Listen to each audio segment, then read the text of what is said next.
Hi, welcome to another edition of Kitchen Conversation with Lisa and Sterling. So Lisa, what are we going to talk about today? Well, my pet subject, as you know, is hand washing. So I think we go right back to the beginning of food safety.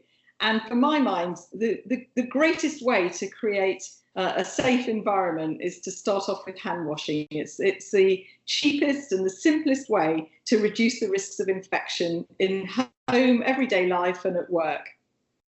Yeah, because it's so often overlooked. It's not a sexy subject and always seems so basic, isn't it? And when I talk to people about food safety, they all think, well, getting people to wash their hands must be so easy. That's right. I mean, it's a basic, it should be a given. But when you start delving into it, it's amazing how many people don't do it properly, don't do it at all. I mean, for example, there have been surveys done that have shown that around 30 to 40% of people in catering don't wash their hands after going to the toilet. I mean, that's just so scary. And then there's other surveys showing office workers not washing their hands. And so, you know, when you start thinking about the journey of the germ and where the germ can go from the toilet all the way through the office, onto the keyboards, the photocopier, the drinks machine, the kettle, other people's cups and so on, you know, the list is endless. And I had an interesting fact the other day. I mean, I was under the illusion that around 16% of us carry norovirus, but it actually might be much higher than that. So we have to assume, however lovely we think we are, that we might actually be carrying a pathogen. Yeah, do you know one of my biggest problems in food manufacturing, where it was really critical to get people to wash their hands, was when you see that 60% of men admit to not washing their hands after going to the toilet, and unsurprisingly, a lesser amount of women. 40% of women say they don't wash their hands after going to the toilet, and that's still quite a high number. And I suppose in a food premises, the problem is you're taking those habits with you from home into work, aren't you? And how do we get at work to switch that on and try to get it up to 100%? Well, you'd hope that people would do it at home as well, really. You know, they probably all think, well, we're all the same in the same family, we'll just share the germs. But of course, one person might be excreting norovirus and somebody else isn't. And so if you're not washing your hands, then there's a risk of it spreading.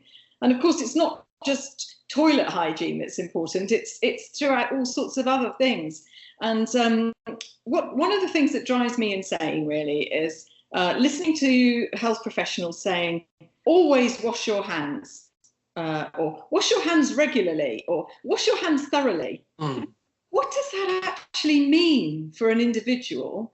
And, you know, what we need to do, I think, is to tell people when it's going to give them the most benefit to do something, rather than just always do it, because then you'll end up with people being compulsive about it, or you'll end up with people not taking any notice.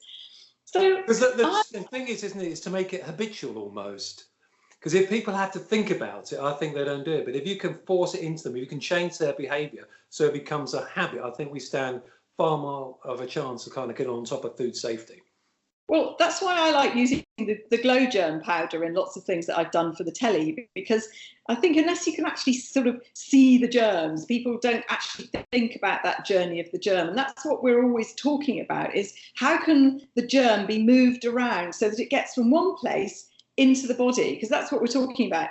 But when you talk to the likes of the newspapers, quite often they want to know what's the dirtiest place in the home. And, you know, I've helped them out with that on occasions, but I keep trying to focus them back on, it might be the dirtiest place in the home, but what's important is how does that get into the body? How does that actually cause infection? And what can we do to break the chain of infection? And nearly always I come back to hand washing.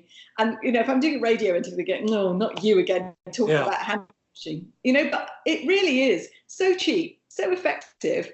Why don't we do it? But critically, why don't we do it at the right time? Now, one of the things I love doing when I'm talking, and I do talks, for example, to the Diploma of Occupational Medicine at RSPH, a load of doctors in the room, and they've just come back from their coffee break, and they've all been munching biscuits, and I start talking about hand hygiene in factory settings quite often.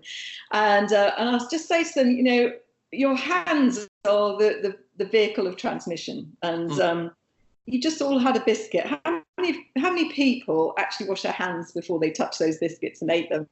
and everyone's sort of looking really uncomfortable. And it doesn't matter what environment you're in, if you ask that question, people do not think that their hands could be the route of infection when they're eating. And you watch them on the tube and the plane and trains, and they're diving into crisp packets, licking their fingers, and they haven't got a thought for how dirty their hands actually are. I think that's a behavioural thing, isn't it? Where you always think food poisoning illness is something that happens to somebody else. And if you haven't had food poisoning illness, you think, well, I must be doing the right thing anyway. That's right. And of course, the latest FSA survey on consumer attitudes showed that people tend to think that they only get food poisoning when they eat out. Yeah. So it's always somebody else's fault that they've got food poisoning. But actually, a lot of this is personal responsibility. And it's not just in terms of food poisoning that hand hygiene is important, but transmission of flu and colds, yeah. And that's through the eyes. So if you've got viruses on your hands and then you rub your eyes, that's a route of transmission. Now, since somebody told me that, I have to touch wood somewhere, but, I've had a reduced amount of colds and flu, and yeah. I'm convinced it's because I'm aware that even if my hands are dirty, they're fine if they're dirty, as long as I don't put them anywhere near my eyes or my mouth or eat anything. So it's thinking it doesn't matter that my hands are dirty, so long as I don't put them in my eyes, so long as I don't eat food with dirty hands. And at the point when I do want to rub my eyes, I need to wash my hands first, or I usually use the back of my hand, which will be less contaminated. And if I'm going to eat something, then I feel like I need to wash my hands, or I take some hand gel with me. And I've got a handy tip here for you. So when you go to these fancy cocktail parties and things like that, and you've got well, we could perhaps organise one. But when you go to an event where you're shaking hands with lots of people, I go to these things quite regularly at the RSPH, for example, in their beautiful building, and we're all sort of milling around, shaking hands and having some delightful canapes. Well, what I do is I always eat the canapes with my left hand and shake hands with my right hand, because then I know that I haven't, because imagine how many, you might have shaken hands with 60 people, and think of all the germs you might have had just on the basis that, maybe 50% didn't wash their hands. So that's a handy tip for you.